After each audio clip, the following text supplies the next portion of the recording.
the level of this depth of this connection, what it represents. But the role is the tree, and your role in the pack relationship is the tree, and the behavior issues are the branches that come off that tree. So when you get a dog that is expressing a certain level of power, or the mind is separating, you're going to see it. Right here, for example, you look, you'll see the mind from, what's your dog's name? Beauregard. Beauregard. If you look at Beauregard, and this isn't to pick on Beauregard, because my goal is to get this up to a high level, so Gary will have a high level of influence in the relationship.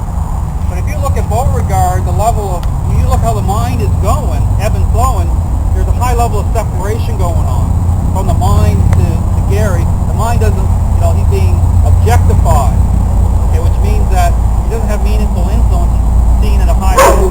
But the thing that matters, Gary could really have a fairly strong personality type, but this is where genetics do play a part in the temperament of the dog. The dog, that tipping point is going to be lower. So Gary's got to up his game, so to speak, to get to that level. But this is the other thing that people really going to go crazy about. When I'm doing methods, they'll watch my videos and see me on the leash moving before the dog's even doing anything. They don't fight. They say, why is Dale doing things when the dog isn't? What I'm doing here, just so you understand, you got to step back from the relationship, and you got to take a snapshot and look at the level of power the dog's holding in that relationship. So, because your goals and what you're doing have to reflect where you want to go. If you want to gain influence in the relationship, then you have to get yourself in competition for the role. So just because the mind doesn't appear as though, and this is the thing about getting in tune to the mind will be filling up with water, like in the bathtub, so to speak, and our tendency is to be reactive. So if our psychology is in a weak state, we're going to be very reactive. We're not going to be proactive, we're going to be reactive. And we're in this loop that we can't escape from. So what you have to do here is we're testing, not just testing the mind, but our intent is to gain influence. So trust me, this is the thing to understand. So if a dog's holding a lot of power in the relationship, you just try this on your dog here at whatever point, and you look down, your dog looks okay, and you flex that leash just a little bit and push, that dog is going to go crazy because you're in their pond right now, and they're holding power in the relationship. And so it's not the fact that they don't understand what you're doing. They understand the intent. They understand where the mind's going. They're connected. A dog that is a balanced dog, when I have my police dog, all the dogs I've ever had, as soon as you go to push down, the dog's going to a sit. That dog is accepting influence from the owner over the mind. Okay? Trust me. So the whole thing is, therefore, you have to be more proactive. You've got to use that leash. It's not just the leash, but the intent of the reason you're pushing on your dog and moving your hands and everything, and it's meaningful. It's meant, as you're pushing, it's meant to push that energy out of your mind. Right now, if you say sit, that's why this whole command issue here, people get caught up in commands and learning what that represents. Think about this. You've got to hold power in the relationship, and you're being perceived in a follower capacity, and you say sit, that dog may sit or may not sit. They may be just sticking a quarter in the toll booth. And this is the thing that you have to go deeper here and really pin this down. So, but always come back to the behavior issue. Trust me, if behavior issues don't go away with your dog, meaningful influence is not taking hold at the level needed to role change. Period. There's no arguments. You can argue with all they want. I'm telling you, it's the truth. So therefore, we have to get more proactive. We have to do things. This is about daily, and this is all over here for people to kind of peruse after. But you have to put a daily structure in place to change how you think. This is what we're doing here. You're changing how you think. You're firming up your parental role. It's like the 4 styles of parenting.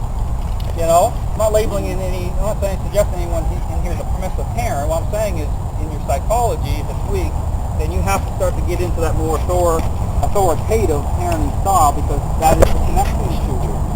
So my goal is to get you into that level. And it's just going to help you. And all that represents not being aggressive with your dog. It's being more confident, assertive, leading the mind, clear your mind out.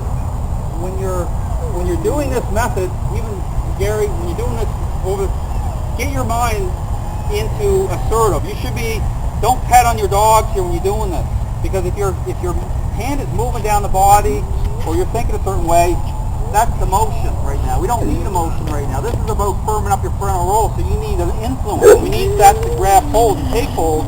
So this is about, just like Nike or Adidas, just do it.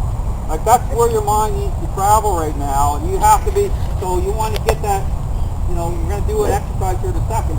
But as we do this, your dog needs to feel that.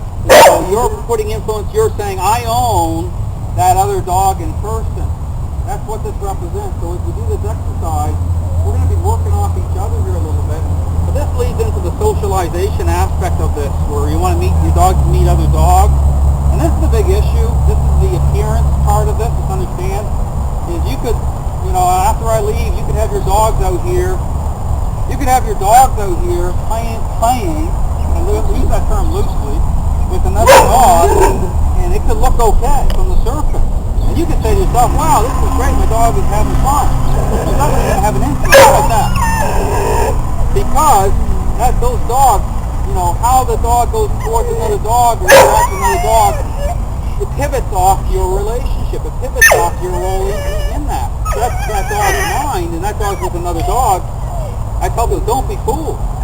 So suddenly, kaboom, and you're blindsided, which happens often with dogs and with aggression. That's significant. That's just not some fluke or accident. That represents that level in the relationship. Because when dogs go towards you have to find this area here, maybe just a little more this way. We're going to give Beauregard a little bit more room here just for the time being. But the whole thing here is when you meet another dog, if your dogs are going towards each other as a follower, it will be like fun. It'll be a good experience, and it'll be enjoyable. But if one dog's holding a lot of power, it's going to come out. Or if both dogs, this is why it'll look okay, because one dog could hold a lot of power, and the other dog is submitting to that dog, and they don't get big reactions because their minds are connected too. And that dog, all you're doing is pumping that dog's mind up more, because like, yeah, this is great. And you're not going to solve anything. You need to put influence over the mind. So the whole key is you need to create the circumstances. A lot more leash work, a lot more influence over the mind. So even if you're in the dog park, you want to do this kind of exercise a little bit. It doesn't mean, I'm not saying you just can't let the dog go, but you need to be more into the middle a little bit so the dog knows that you truly are the leader. So you have to be more, make yourself active in that.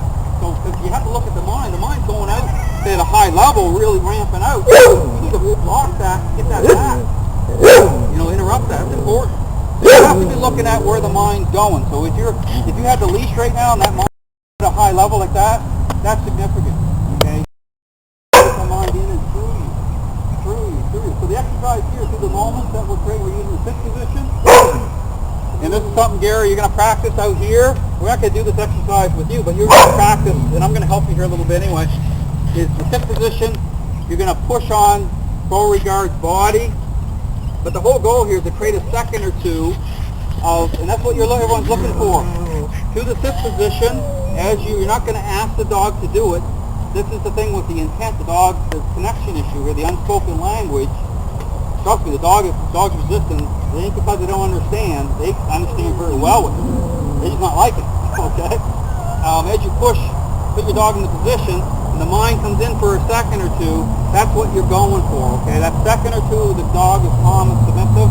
This dog's mind's going to go again, and you're just going to keep working it. You're not trying to hold the dog in tight, but you're just bringing your moments. You're working off those moments, and that's going to spill over. And that's going to influence the overall state of the relationship, and it's going to create meaningful influence. Everybody with me so far? Does this make sense? So what we're going to do here, this exercise, is we're going to pair up here in a second. I'll explain how this is going to kind of work. So I want to draw kind of an imaginary line down here. If I had something, I'd put it here. I'll use Jackson's model. So what you want to do here is we'll kind of work over here a little bit further.